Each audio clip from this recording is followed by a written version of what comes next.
安裝 DTE Pedal Box 去解除油門限制，呢部就係 Watts 嘅8手系。現在車主話你知有咩分別？行開香港區啦、港島區啦，有冇類似呢啲斜路咧？柴灣斜路咯。哦 ，OK。咁而家咧感覺上，因為柴灣斜係條直路，依個係彎道咯，彎道嘅斜路咯。咁都係咁俾油壓直接啲咯。OK。唔使俾大油。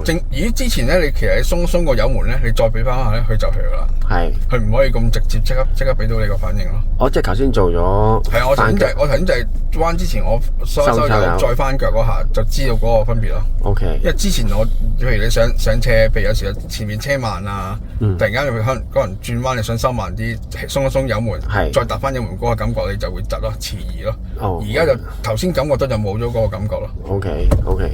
咁我哋轉右再上。嗱，啱啱試到就係停車熄匙，跟住再着翻匙，即刻俾翻油，我感覺就即刻俾到你，即刻俾到你咯。即刻俾到你。係啦。OK， 好，我直上。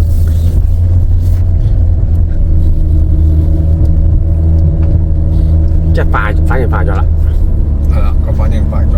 OK， 一路直上。好啦。咁呢度開始都係一路斜上去啦。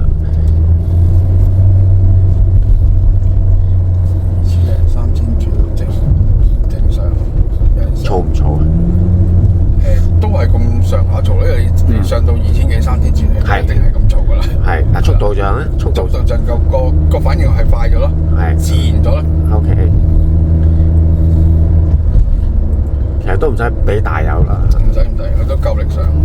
OK， 好啦，呢段路就上咗啦。咁個感覺點樣咧？好好啊！同原裝真係爭咗一橛。OK， 咁我哋再向前行，仲有一個特別啲嘅斜路嘅，正常咁揸上得噶啦。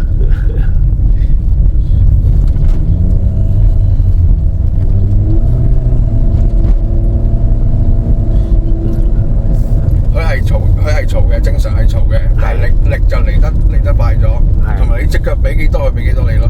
係 OK， 呢個就係好明顯嘅分別。以前就係你隻腳俾咁多，佢好遲先俾到嗰個力嚟咯。遲咗之後架車又慢咗。你要俾多啲，佢咪一路快咯。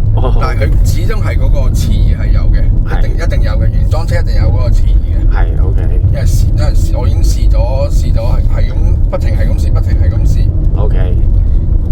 解除油門限制之後，車主都體驗到加速冇咗 delay， 俾油即去做到同步加速，咁就可以上車更加好力㗎啦。歡迎查詢 WhatsApp 俾我哋，63409933。